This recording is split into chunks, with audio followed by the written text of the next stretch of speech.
Kuha po tayo ng latest tungkol sa dalawang low-pressure area sa loob ng Philippine Area of Responsibility. Kausapin po natin si Pag-asa Assistant Weather Services Chief Chris Perez. Magandang umaga at welcome po sa Balitang Hali. Magandang umaga, Connie, at sa lahat po na ating mga taga-subaybay. Sir, gaano ba kalaki ang tsansa na maging bagyo po nitong dalawang low-pressure area?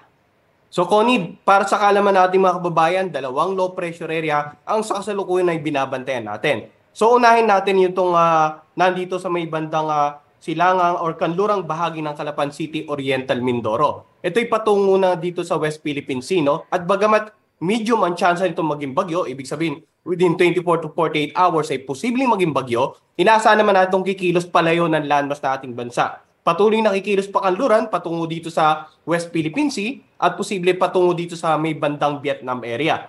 However, pwede pa rin ito maapektuhan ng ilang bahagi ng ating bansa gaya ng Northern Palawan at Occidental Mindoro. Samantala, yung isa na mga low pressure na nandito sa silangan ng Eastern Visayas, medium din ang chance maging bagyo. Ibig sabihin, within the next 24 or 48 hours, ay pwede itong maging isang tropical depression or bagyo nga. At so far, wala pa itong direktang epekto sa anumang bahagi ng ating bansa. Pero sa mga susunod na araw, no, ang projection natin ng bagyong ito or itong sama ng panahon ito nasa silangan ng Eastern Visayas ay posibleng kumilos dito nga sa eastern seaboard ng Luzon.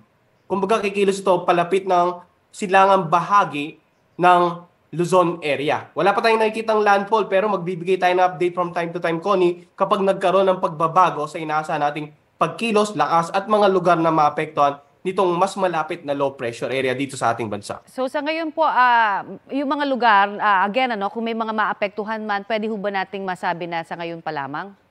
Yung nakikita natin, itong nasa may bandang West Philippine Sea, gaya nga na nabanggit natin, Connie, kanina, itong Occidental Mindoro at saka Northern Palawan, pwede pa rin makaranas ng mga pag-ulan, maulap na kalangitan. Ito namang nasa silangang bahagi ng Eastern Visayas, kung magpapatuloy ito sa inaasahan nating pagkilos dito sa eastern seaboard ng Luzon, posibleng itong mga lalawigan sa silangang bahagi ng Luzon ay maapektuhan. Itong Bicol Region, Quezon Provinces, itong Cagayan Valley Region sa mga darating na araw. Pero yung dalawang bagyo ba na ito, pwedeng magsanib? May effect ba sila sa isa't isa?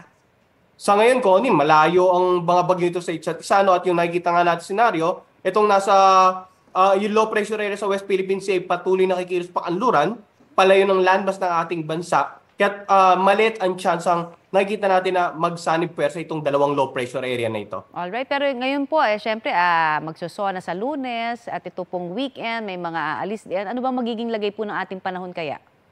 Well, dito sa Metro Manila, no, ngayong darating na Lunes, inaasahan po natin, magiging maulap, may mga pag-ulan at pagkidlat at pagkulog. Kaya sa mga kababayan natin, no, kung may plano ring mga outdoor activities sa ilang bahagi ng ating bansa, asahan nga na posibleng maging maulap dahil nga sa papalapit na low pressure. At kung magkakaroon nga ng pagbabago sa pinasa nating senaryo, itong low pressure area sa silangang bahagi ng ating bansa, maaring mabago rin yung ating weekly weather outlook sa ilang bahagi po ng ating bansa. Kaya sa mga babae natin, pinapayo natin na patuloy na monitor sa mga weather updates ng Pag-asa patungkol dito sa dalawang sama ng panahon na binabantayan natin sa kanluran at sa silangang bahagi ng ating bansa. Marami pong salamat sa inyong update sa amin, Mr. Chris Perez ng Pag-asa.